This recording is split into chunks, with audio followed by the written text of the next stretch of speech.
பார்த்தேன். என்ன தம்பி படிப்புலாம் எப்படி இருக்குது அப்படின்னு விசாரிச்சேன். அவன் ரொம்ப அழுத்துக்கிட்டான். நான் நல்லா தான் சார் படிக்கிறேன், இருந்தாலும் புத்தியில சரியா ஏற மாட்டேங்குது சார் அப்படின்னா. அதை பத்தி ஒரு பெரியவர் விளக்கி இருக்கிறார். மிருத்து புத்தின்னு ஒண்ணு இருக்குதான். மிருத்துன்னா மண்ணு. மண்ணால செவுறு கட்டுறோம்ல, மண் சுவர்ல ஆணி அடிக்கிறதும் சுலபம், அதை பிடுங்கி எடுக்கிறதும் சுலபம். அது மாதிரி சில பேர் குரு சொல்லி கொடுக்கறத சுலபமா கேட்டு தெரிஞ்சு வச்சுக்குவாங்க, கொஞ்ச நேரத்துல சுலபமா மறந்தும் போயிடுவாங்க. இது மிருத்து புத்தின்னு பேரு, மண் புத்தி. தாரு புத்தின்னு ஒண்ணு உண்டா. தாருன்னா மரம். அதுல பச்சை மரத்துல ஆணி அடிக்கிறது சுலபம், ஆனா அதை எடுக்கிறது கஷ்டம். அது மாதிரி ஆசிரியர்கிட்ட இருந்து கேட்டதை கவனமா மனசுல பதிய வச்சுக்கிட்டு அதை மறக்காம இருக்கிறது தாரு புத்தி. பட்ட மரமா இருந்தா அதுல ஆணி அடிக்கிறதும் கஷ்டம், அடிக்கிற ஆணியும் சீக்கிரம் நழுவிடும். அது மாதிரி கேட்கிற விஷயம் மனசுல பதியறதும் கஷ்டம். இன்னொரு வகை புத்தி ஒண்ணு உண்டு, அதுக்கு பேரு சிலா புத்தின்னு பேரு. சிலான்னா கல்லு. ஒரு கருங்கல்லுல 4 தொலைய போட்டு ஒரு தொலையில உளிய வச்சு அடிச்சா மற்ற தொலை வழியாவும் பிளந்து கல்லு 2 ஆயிடும். அது மாதிரி சந்தியான இடங்கள்ல குறிப்பா ஒரு பொருளை சொன்னா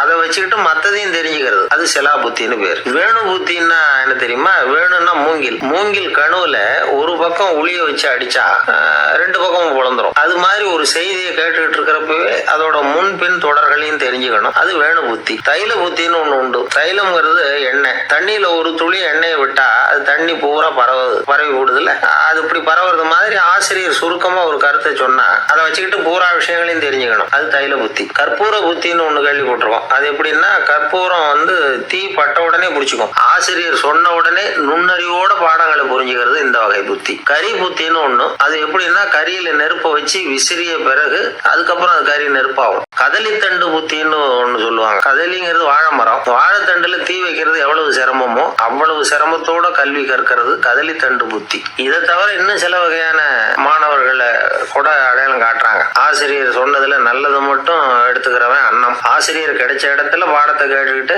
பிறகு தனியா உட்கார்ந்து சிந்திக்கிறவன் பசு. பசுமாடு அப்படித்தானே, புல்லு கண்ட இடத்துல மேயும், அதுக்கப்புறம் நிதானமா அசை போட்டுக்கும். ஆசிரியர் சொன்னதை தவிர வேற எதையும் சொல்ல முடியாதவன் கிளி. பல இடங்கள்ல பாடங்கள் கேட்டு கடைசியில ஒண்ணும் புரியாம போறவன் ஆடு. ஆடு ஒரு செடியில வயிறார மேயாது, ஒரே செடியில. இக்கரைக்கு அக்கறை பச்சைன்னா அங்கேயும் இங்கேயும் அலைஞ்சிக்கிட்டே இருக்கும். சில பேருக்கு எருமைன்னு பேரு.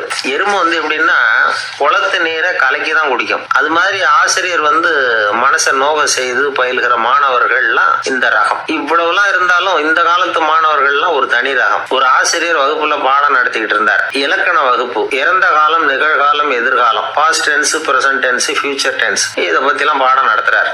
எல்லாம் சொல்லி கொடுத்துட்டு இப்ப நான் ஒரு வாக்கியம் சொல்லுவேன், அது என்ன காலம் அப்படிங்கறத நீங்க சொல்லணும்னாரு ஆசிரியர். நான் நாளைக்கும் பாடம் நடத்த போகிறேன், இது என்ன காலம் அப்படின்னு கேட்டார். ஒரு பையன் மெதுவா எந்திரிச்சு சொன்னான், இது எங்க போதாத காலம் சார் அப்படின்னு சொல்லிவிட்டு உட்காந்துட்டான்.